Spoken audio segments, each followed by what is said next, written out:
สมบูรณ์ทางห้องเยี่ยมสู้สนเพิ่มพูนใส่ใจเรื่องการศึกษาเดินตามแนวทางจะสร้างศึกษาเพื่ออารมณ์ยุทธศาสตร์เป้าหมายแน่นอนสร้างสื่อการสอนที่ทันสมัย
ผู้ใหญ่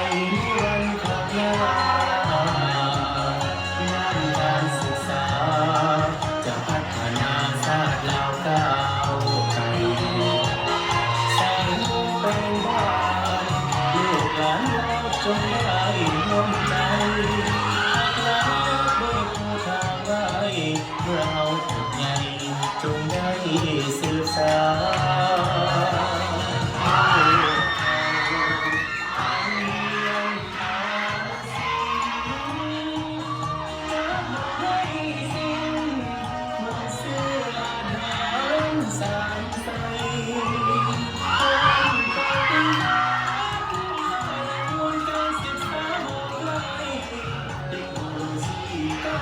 สมัย